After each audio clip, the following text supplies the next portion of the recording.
Good morning and welcome, everybody. Well, it's morning at the time that I'm recording this. You might be watching it at midnight on the toilet. I don't know. I'm Josh RV Nerd. Welcome to Bish's RV.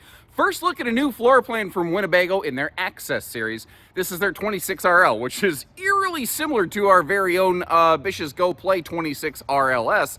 You have things on this like an enclosed underbelly with holding tank heaters, which is quite a surprise. You've also got a 200-watt solar package and standard inverter prep on one of these. So if you do want to kind of do a little bit of upfitting for some boondocking, you can. And the holding tank capacities on this are not terrible. They're not like made to be the biggest, bestest, baddest, longest living boondock camper, but compared to conventional stick and tins, it's definitely a step up. It also has things like a true queen bed and a little bit taller ceiling at 6'8" tall, kind of like the Winnebago mini laminated RVs. But they also went with that retro metal, similar to like Grand Design Transcend and things like that, that gives it a little more of a laminated look, even though it is still a tin skin. It's actually a 25% thicker skin to give it a little more impact resistance. You also have power stabilizers on this, which kind of came as a surprise to me. And I do appreciate the fact that an RV not allegedly rated for 4 seasons, which I don't really buy into anyway, that they went like carpetless throughout the thing.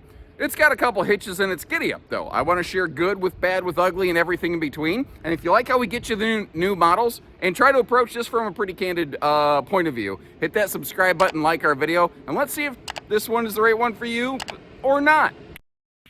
And like any RV, I'm kind of predicting that there's some things here you're going to like, and also probably some things that you will dislike. Things you might like. It does technically have floor ducted heating, but they were very careful and very intentional on where they placed everything. So generally speaking, for the most part, the RV is essentially carpetless and ventless flooring. It is carpetless in any walkable area, but they were, again, very careful about where they put their heat ducting. In case you're curious, like, where is it? Like, there's one kind of over here, way out of the way. But it's located, like, where you're not going to stand in front of the stove. You're not going to stand in front of the oven. Well, where the oven, otherwise, the sink, I guess, not the oven, because these don't have an oven. They don't have an oven at all. Now, if you're like, uh-oh, no oven, no sale, theoretically, one could be added after market. A dealer could do that. I'll tell you, by the time you price it out, you're probably going to feel like the juice ain't worth the squeeze, but it is theoretically possible. I do like how they went with all tinted windows. They're all airflow windows, and they all have blackout roller shades. I'll give you a little demo of that later. And what they did over here is they gave us a big, what I call true U dinette, like a 7-foot long one with maximized storage, and that can fold down into a big sleeper. I am not a mega fan of the knee knocker style legs, but those are actually pretty easy to swap out with a set of free-floating folding legs. And I don't mean those big, heavy metal elliptical-based ones. I mean like the simple ones you can get for like 40 to 50 bucks off Amazon and have them shipped to your house if you got the Amazon Prime and Commitment package because you're past the Netflix and chill phase. You get what I mean. Anyway, this rear sofa. Today we're looking at a theater seat, but it is available with a hide-to-bed sleeper sofa. That's an interesting thing. Because when you have a big dinette and a hide-a-bed, but this is a non-bunkhouse. This is what a lot of people would generally consider a couples camper, purely by the fact that it lacks bunks. It is something, though, that could still sleep a good number of people. So if you have some guests every now and then, this one might work for you. I also really want to commend them. I like how they did these side stands. I like where they put the household and the USB plugs. We have USB 2.0 and Type-C plugs over there as well. One of the things, though, and I hope you appreciate how I try to share things you might like and things you might not, is where they located the entertainment center. Now, in a ton of videos that I've put out, a lot of manufacturers will put the entertainment center all the way up, the TV hookups all the way up where those overhead cabinets are. Now, obviously, this doesn't include a factory TV. You know, you don't need to adjust your sets or anything like that. I don't even know if that phrase translates anymore. That's one of those old phrases that we've kind of grown out of. Anyway, you get the idea. But they brought the TV down the way a lot of people have wanted. It does mean that you sacrifice a campsite window to accomplish that.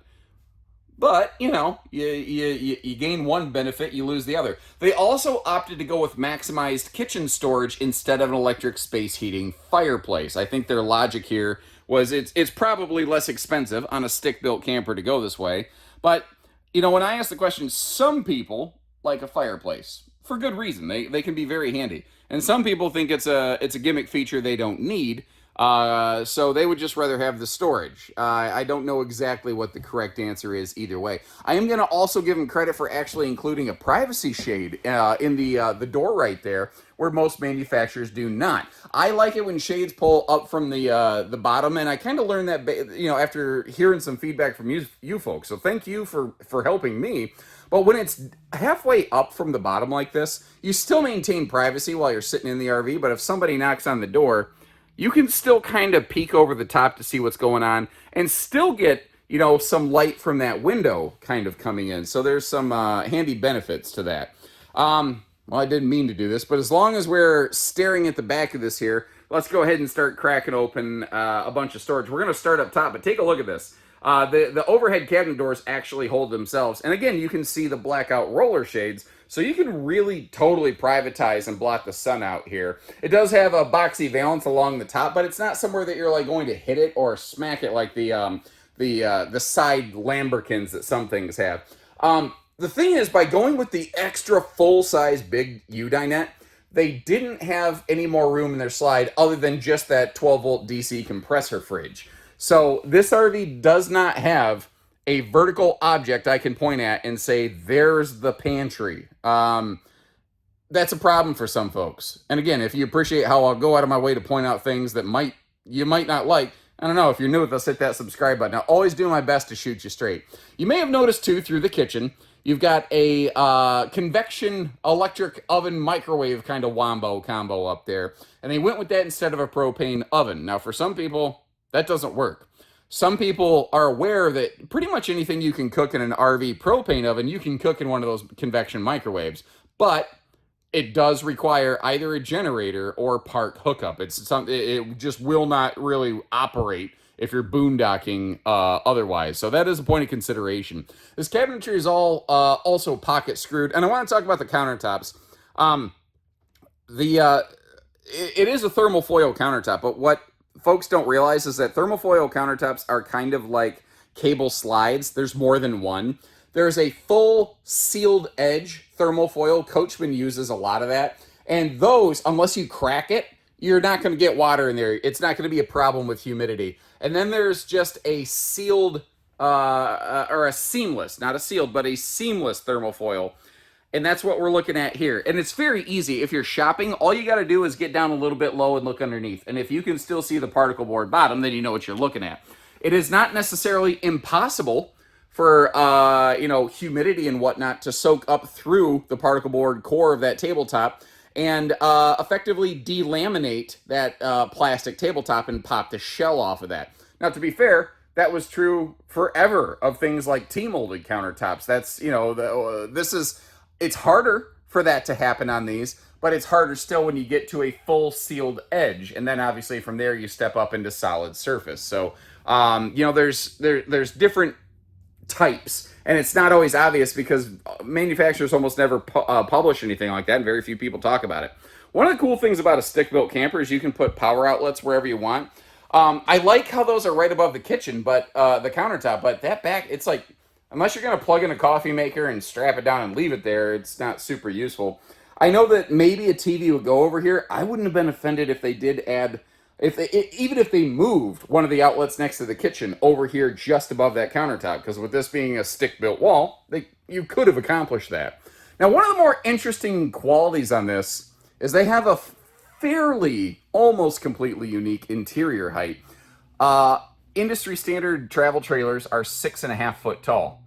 Taller trailers are usually 6'9". This comes in at 6'8" from floor to ceiling panel. It's interesting because generally speaking, it gives you that big open feel and still big enough where someone like me can pretty much stand in the shower. I'll demo that in a minute. First of all, taking a look at my toilet selfie champion routine over here. One of the cool things about this bathroom is it provides awesome space around that toilet. And one of the things I do like, they didn't go so big with that bathroom wall that you're not staring at the toilet in the living room, which is something that I do enjoy. It is just a simple step-up shower. It is a shower curtain kind of camper. Now, wearing a hat and wearing shoes. When I step up into this, I'm a little over 6 foot tall myself. You'll see that I was bumping the skylight, the side of it anyway. if I wasn't wearing shoes, if I was actually bathing in here, because believe it or not, I don't wear shoes when I'm in the shower. I know you probably lost a bet just now, but that is the case. I'm one of those weirdos who takes my shoes off in the shower. Um, if you do that, well, I probably would have fit without my head in the skylight. Now, this does have a second entry door, and this is going to be beneficial for travel access. Notice, though, that they didn't put a viewing window in this door so you maintain privacy.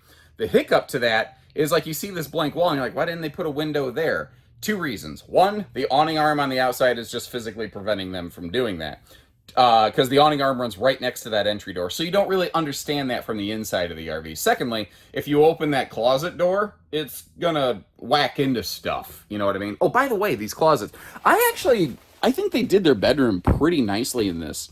So it's either just a hanging wardrobe closet, or as you see here, you have removable shelves. Now, there's a second one of those shelves down on the bottom of the cabinet. I almost want to say floor, which isn't correct, but I think you understand it. You know what I mean? By the way, that bedroom entry door, it does have a deadbolt, so you're not, well, some gas station murder hobo can't sneak in and watch you breathe while you sleep. This is also, speaking of creepy stuff, a true queen bed. So, Ned, Ted, and Fred, the members of the Bed Goblin Union, those guys who live under your bed, and if your feet hang off the bed, they will literally bite your toes off. Well, they can't get you because, it's there's something in the Bed Goblin bylaws where if it's a true queen bed, they got to leave you alone. I don't know it. I don't know who made the rules, but them's the rules, and I'm just sharing them. Your TV hookups for your bedroom are kind of off to the side here, although no, the TV would mount across from the bed. Your hookups are off the side. I don't care. Those are cables. By the way, you do have just switches for your overhead lights, which is really handy up in here, And if I get you low, look at the headboard area. To me, what they did here is nerd preferred execution. They put the power outlets, household and USB, again, type A and type C, exactly where I want them. And they also gave us those elevated headboard power pockets on each side of the bed. And if I get you right over here, one of the other things that they did, I think, very, very nicely is they gave us individual drawers on both sides of the bed. So a little bit of socks and underwear space. Now, it's not a full overhead cabinet, but I'm going to give them a pass on it because I'm a tall guy and I'm clumsy. And I've done some testing where I've laid up in a bed, like done a sit-up and cracked my head on an overhead cabinet. I did not have that problem here whatsoever. Actually, I was shocked how far I had to extend my arm above my head to even touch that overhead shelf. So it's not a great overhead cabinet space. But to be fair, accessing overhead enclosed cabinetry, you got to climb all over the bed, and it's kind of a problem for some folks, especially on a taller ceiling. So I don't dislike what they did here. I at least understand what they did and why they did it. Now I'm kind of curious, what do you think about the way they executed the storage space under the bed? It's open, but it's not at the same time. Like, what do you think about that? And while you're leaving me a note, let's jump over into road mode. This is without question a two-stage travel access kind of camper. The good news is the way that they set the fridge all the way back in the slide means it doesn't fight with kitchen counter space right here. Now, normally when a refrigerator is inset all the way into the back of a slide out, it's a bit of a head knocker. And to be fair, let me see if I can flip the camera around here for you. To be fair, at my height, if I did try to stand all the way in the slide, I would hit myself. But this is a taller ceiling, and they did put a taller slide in it, so it's not too bad to kind of get in here, for me, at least. Like, when you're a little bit taller, I think you just kind of get used to stuff like that. And if you were my wife's size, it wouldn't be a problem whatsoever. And it does make the whole RV look and feel, a little bit bigger. So flipping the camera around here, it kind of goes digital for a second while I'm doing that, and it's like, oh boy, processing. This is a rack and pinion slide. That means that you should not be setting in that while it's retracted. You should only set in that while it's fully extended. Now, the storage under the dinette, the refrigerator, manufacturers account for that. But the inside edge of an unsupported slide, they did not account for that. So kind of keep that in mind.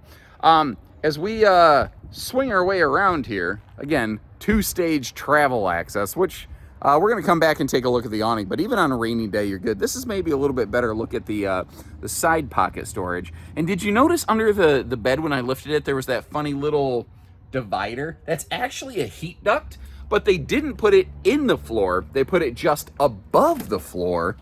So it's still kind of an easy cleaning benefit, but you're getting heat up here in the bedroom, which I think would benefit some people if I'm not mistaken. So, you know, the door to the back of the trailer, that is snacktastic. Up front here, the front door is for you want to take a nap or take a crap. And hopefully we can get through this here. I keep getting hit by some random big gusts of wind, even though the weather looks pretty nice. Let's talk towability. It is, we'll just say 30 feet. It's like 30 foot, 1 inch, tip to tail. I think they were going for 30 foot and they just barely squeaked over the line right there. And it's an 8,800 pound maximum trailer, around 6,600 pounds empty. If you're in Flatland, Michiana, where I'm from, and you got a decent late model tow package half ton, you're probably going to be okay. I would say for local and or mid-range trips, if you wanted to go longer distances or through more adverse towing conditions, you'd probably be a lot happier with something in the way of any variety of 3/4 ton. Now this is a rack and pinion slide over here. Again, some of the benefits of that is very good at handling heavy weights. They're generally well respected for reliability as compared to some other slide systems, but they don't like it if you sit in them while they're not fully retracted, and for some people that's a problem. Full hot, cold outside utility shower, and they did plumb everything together. Bathroom, kitchen, that, you know, the ease and convenience of a single sewer outlet is something that a lot of people consider a deal breaker. You know, if it's a two-headed sewer monster, no sale. Now the underbelly of this, you see how it's enclosed. It also, pardon me, it does have holding tank heaters, which is one of the more surprising facets of this, because I think a lot of times when you see a tin skin camper, you just don't estimate to have features like that. But they call it their red threads instead of golden threads, as I recall, where you have things like the full observation camera system prep. You do have 200 watts of solar up on the roof, but you also have that prep plug there for you know, some portable action. Yeah, the sticker is not necessarily intended to stay on there until death do us part, but that yellow sticker is the inverter prep sticker. And next to the charge controller, that's where you actually have prep for a tire pressure monitoring system. And if you notice in the front there, a couple things. You have big baggage doors with magnet holdbacks on both sides. They are conventional twist latch kind of systems. It's not slam latches. But the underbelly, the pass-through cavity up there, did you catch that there was actually a heat duct run directly into it? So it actually has a forced air heated front pass-through compartment, and frankly even a lot of quote luxury fifth wheels don't have something like that. Jayco is one of the very few that I've seen consistently heat their front pass-throughs on their big fifth wheels, and they're doing this here at Winnebago on a stick and tin trailer. The reason I'm harping about it is think about what's directly above that pass-through. That's your bed. And those baggage doors are not as thick as the walls. They don't carry the same insulation as the walls. So if it's chilly outside, you're gonna have a hard time sleeping comfortably because the heat's gonna suck right out from under you and go out the baggage door. So a heated compartment helps act like a buffer.